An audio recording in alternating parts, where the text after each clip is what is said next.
Hello everyone, my name is Saket Nampel and I am an automobile designer from India who loves to create design related content. This series is prominently about the phase 2 of design exams. First video we talked about what this series is about. Second video we have talked about studio tests in detail.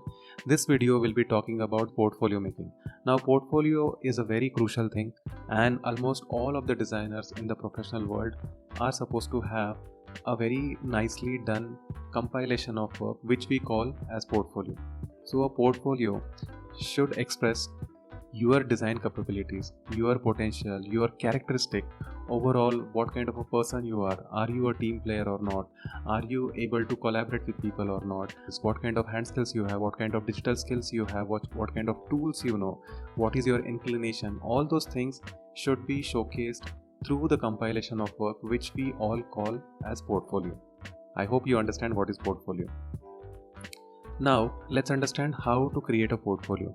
First of all, I would like to tell you that a portfolio is nothing but a representation of you as a person, you as a unique sort of a design personality.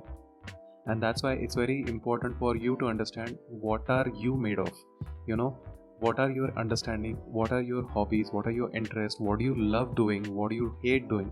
All those things should be very clear in your mind, and that's why you have to sit beforehand and understand what kind of work you have, what kind of work you have done already, what kind of things you have loved, what kind of things you want to do in future. All those things you should sit and write it down. So that is the first thing which you should do. It will give you a very good clarity on what are your inclination, what do you want to do in life, and what kind of courses you should apply in design. So that is the first thing. Second thing, you have to compile all the works you have. I recommend all of you to create folders of all the raw material which you have.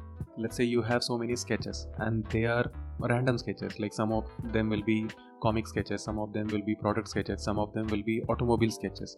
You can create different folders where you just dump all the sketches in folders. So you will have a very organized sort of raw material where you would understand what kind of different works you have.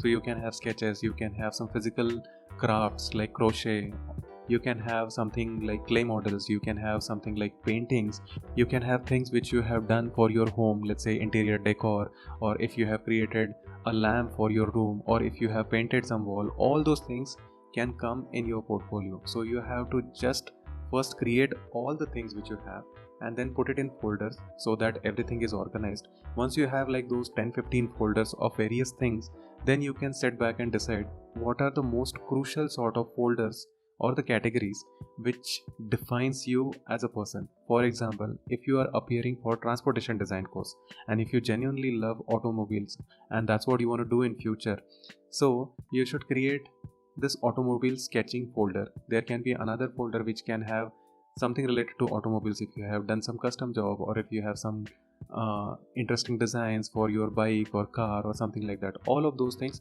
can be kept into one folder. So basically you will create these broader categories. Now you will get a fair idea what kind of work you have. Now this is the point where you should decide what is important to show and what is not so important to show, and how can you decide that. It's a limited amount of pages which you will be showing to your jury, so you should not give any negative impression. Now you have to be very honest with yourself and think for yourself which is the best sort of work you have, where you are really good at, and which are the works where you are not so good at. So you create that priority based hierarchy and you try to put all the important best works of you in the start. Think about the final scenario where the jury will have so many portfolios to choose from. They will select those people who will have really good skills, who will have really unique sort of inclinations or hobbies, and they would eliminate the people who are little confused or who are not sure about what they're showing, or who are like little unorganized.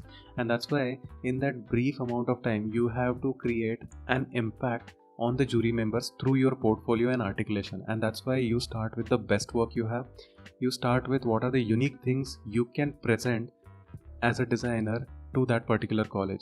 Your task should be to convince them that I am the best possible candidate you can have for your design college. And when you present yourself like that, they will have more confidence in you. but at the same time try not to be very arrogant about it. Okay. We'll talk about all these things in the interview session. Now that you have created the broader categories of work, you have arranged that in a particular hierarchy. Now you know how to arrange that basic flow will be there. Now comes the third part, when you have to put them together in a digital format. Now so many of you ask whether you need to carry a physical portfolio or not. Everything is becoming digital, and definitely on screen the colors will be better, the kind of experience will be better, but at the same time the physical portfolio has its own charm. When you see someone's work in your hand, that gives a very different level of connect with the work, that gives a very different level of experience. So I would always recommend to have a printed portfolio as well. If there are like 3-4 design juries and you are showing the portfolio to everyone on the screen, and let's say there are a couple of prints which you have, which you can distribute, so the person who is sitting far from your screen, he might not be able to see all the detail text and everything. If he happen to have a physical copy of that, he'll be very comfortable in understanding what you are saying, and that's why I would recommend to have at least one physical printed copy of your portfolio. Now this video is becoming too long, and that's why we'll cover how to make the portfolio, how to compile your work in a digital format in the next video. If you have liked this video, don't forget to hit the like button. If you are new here, consider subscribing. This channel is all about design education. We have a design podcast. Do check them out, and I'll see you in the next video.